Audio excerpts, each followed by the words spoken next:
High বন্ধুরা, আমাদের বাড়িতে আজকে গোপাল ঠাকুরের পুজো।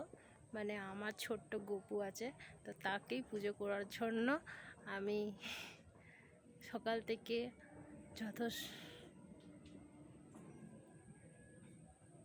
থেকে একদম ফোনে সময় দিতে পারিনি। তাই তোমরা আমার সাথে থাকো আর দেখতে থাকো আমি কতটা কি করতে পারি। আমার ছোট্ট গোপালের আজকে বার্থডে বলে কথা। তো সকাল থেকে মা আমার সাথে সাহায্য করেছে, আমার হাজব্যান্ডও সাহায্য করেছিল। আমরা অনেক কিছু বানিয়েছি, সেগুলো তোমাদের সামনে তুলে ধরতে পারিনি, সময় পাইনি বলে। তো পুজোর সময় যখন সাজিয়ে গুছিয়ে ঠিকভাবে দিতে পারবো, আশা করি তখন তোমাদেরকে সব সামনে দেখাবো। তোমরা সাথে থেকো আর আমার ছোট্ট গোপালটাকে আশীর্বাদ করো, যেন তাকে আমি সারা জীবন সেবা দিতে পারি।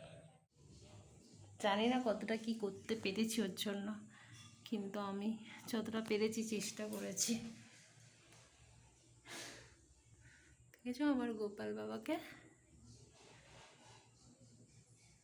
গোপালের জন্য যতটা পেরেছি চেষ্টা করেছি সব কিছু গুছিয়ে দেওয়া, যতটা ও যেরকম ভালোবাসে খাওয়া দাওয়া একই মন্ত্র বলে গোপাল সোনা শ্রীচরণে পুষ্পাঞ্জলি নিবেদন করে দিলাম।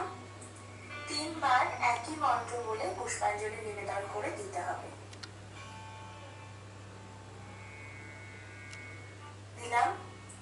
3 বার একই ফুল তুলসী পাতা নিয়ে আমি একই মন্ত্র বলে হাতে চন্দন সহযোগে ফুল তুলসী আসন পেতেছি, তাই দুজনকেই আমি 3 বার করে পুষ্পাঞ্জলি নিবেদন করে দেখাবো। মন্ত্র কিন্তু একই, হাতে চন্দন সহযোগে ফুল তুলসী পাতা নিয়েছি। মন্ত্র বলবো, এসো সচন্দন পুষ্পাঞ্জলি শ্রী গোপালায় নমঃ।